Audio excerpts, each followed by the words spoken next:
திருச்சபையின் ஆரம்பம். இயேசு பரலோகம் சென்ற பின்பு அவருடைய சீடர்கள் எருசலேமில் இயேசு சொன்னது போல் தங்கியிருந்தார்கள். அவர்கள் கூடி நம்பிக்கையோடு தொடர்ந்து ஜெபித்துக் கொண்டிருந்தார்கள். ஒவ்வொரு வருடமும் பாஸ்கா முடிந்து 50வது நாள் யூதர்கள் பெந்தகோஸ்தே என்னும் ஒரு நாளை கொண்டாடுவார்கள். பெந்தகோஸ்தே நாளும் வரும்போது யூதர்கள் கோதுமையின் அறுவடையை எல்லா ஊர்களிலும் இருந்தும் எருசலேமுக்கு வந்து அவர்கள் சேர்ந்து கொண்டாடுவார்கள். இயேசு பரலோகம் சென்ற அந்த வருடத்தில் பெந்தகோஸ்தே நாள் வந்தது. விசுவாசிகள் எல்லோரும் கூடியிருக்கும் போது உடனே பெரும் காற்று போன்ற சத்தம் அவர்கள் தங்கியிருந்த வீட்டில் உண்டானது. அப்போது எல்லோருடைய தலையின் மேலும் எரிகிற அக்கினி போன்று காணப்பட்டது. அப்போது அவர்கள் எல்லோரும் தூய ஆவியினால் நிரப்பப்பட்டார்கள்.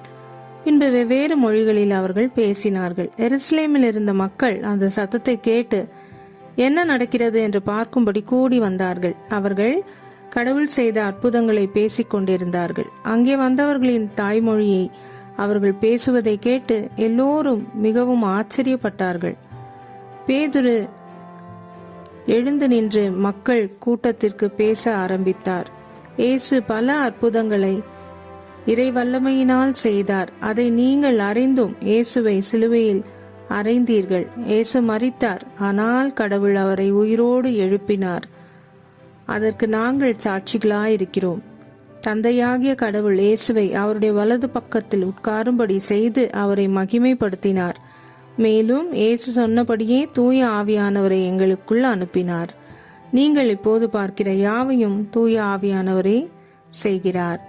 பேதுரு சொன்ன எல்லாவற்றையும் நம்பி நாங்கள் இப்போது என்ன செய்ய வேண்டும் என்று பேதுருவையும் சீடர்களையும் பார்த்து மக்கள் கேட்டனர். பேதுரு அவர்களை நோக்கி, நீங்கள் எல்லோரும் பாவத்தை விட்டு மனம் திரும்ப வேண்டும். அப்போது கடவுள் உங்களுடைய பாவங்களை மன்னிப்பார். பின்பு தந்தை மகன் தூய ஆவியினால் திருமுழுக்கு பெற வேண்டும். பின்பு அவர் உங்களுக்கு தூய ஆவியின் வரங்களை கொடுப்பார் என்றார். பேதுரு சொன்னதை கேட்டு ஏறக்குறைய 3000 பேர் இயேசுவை நம்பினார். பின்பு அவர்கள் எல்லோரும் திருமுழுக்கு எடுத்து எருசலேமின் சபையில் சேர்ந்தனர். விசுவாசிகள் தொடர்ந்து திருத்தூதர்கள் போதித்ததை கேட்டனர். மேலும் அவர்கள் ஒருவரை ஒருவர் அதிகமாய் சந்தித்து சாப்பிட்டு மற்றவர்களுக்காக ஜெபித்தனர். அவர்கள் சேர்ந்து கடவுளை துதித்து அவர்கள் அறிந்திருந்த காரியங்களை மற்றவர்களுக்கும் அறிவித்தனர். அங்கே இருந்தவர்கள் மத்தியில் நற்செய்தி பெற்றதினால் பல விசுவாசிகளாக மாறினர்.